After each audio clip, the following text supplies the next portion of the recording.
Slush. Take a bite, and then we'll all harmonize. Okay, ready? Sonic Sour Patch Kids Slush Float. Sign me I think up. we're a girl group now. Sign me up.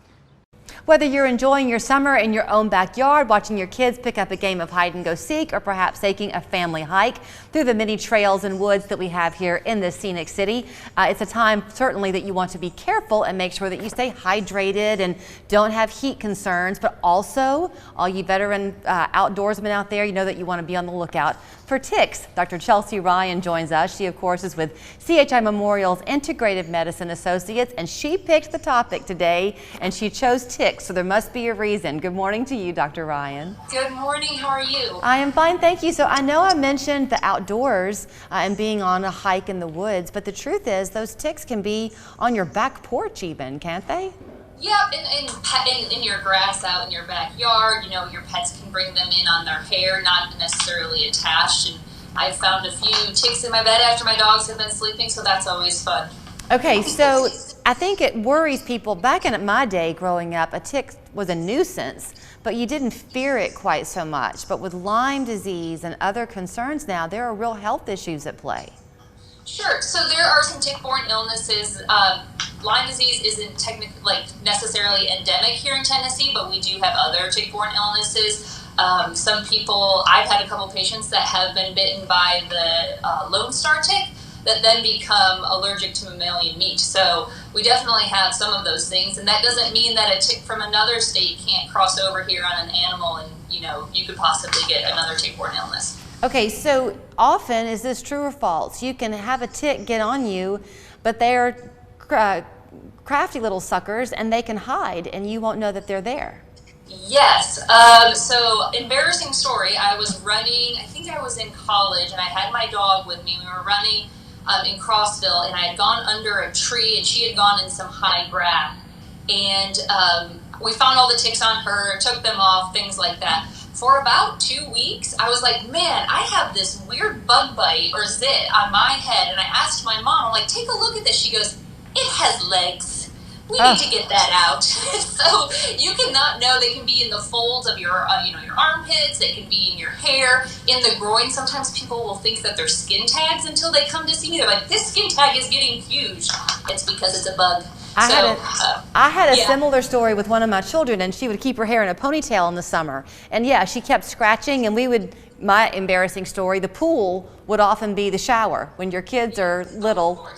Have that. So we didn't wash her hair for a few days. Anyway, there was a tick back there, and it had gotten plump. So if that happens, should you go to the doctor or should you take it out on your own? Because that has to be done the right way, doesn't it? Yes. Well, as my parents are medical professionals, I did not go to the doctor.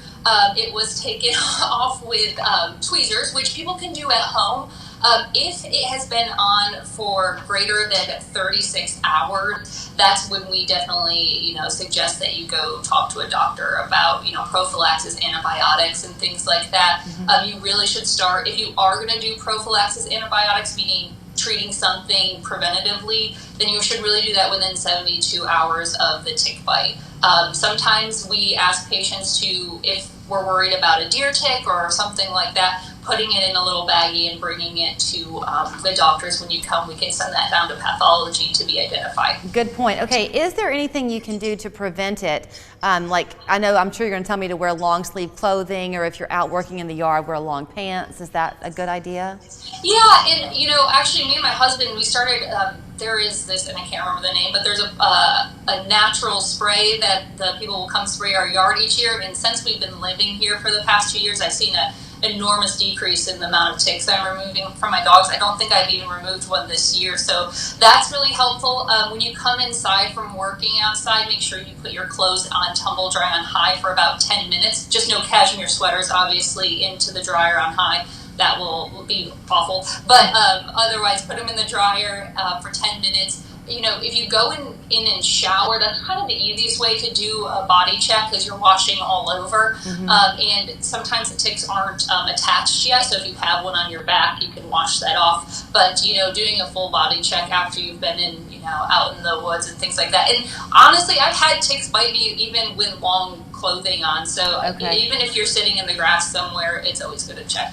We talked about Lyme disease a bit and how that's not endemic to our area, but you know, you Google and you hear all these stories about people who have long-standing health issues after having a tick bite, and they might not discover it for a while, or it's hard to get doctors to always see that and connect it to the tick bite. So what should someone know to tell a doctor if they're experiencing some issues? So I wrote a few things down, so some things to just kind of be aware of. If you start to have joint pains, fever, malaise, like fatigue and things like that, that is not normal for you, because some people have those chronically underlying issues, but something that's new after you've removed a tick, then that's pretty important. But patients should be reassured if you remove, so say the tick, they know the tick bit them on a hike this afternoon and they find it in the evening and remove it.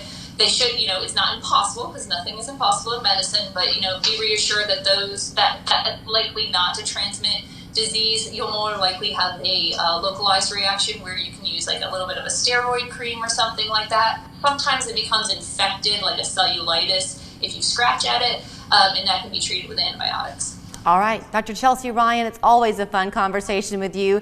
You're very good about sharing your own personal experiences, so I'll scratch my head in a new meaning now.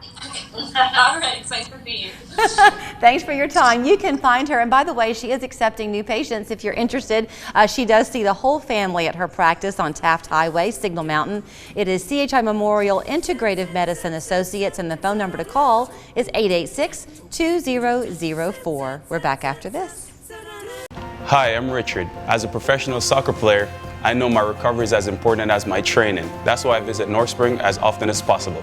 Their treatments keep me ready to play. North Spring. How do you feel now? Visit northspring.com and claim your introductory offer today.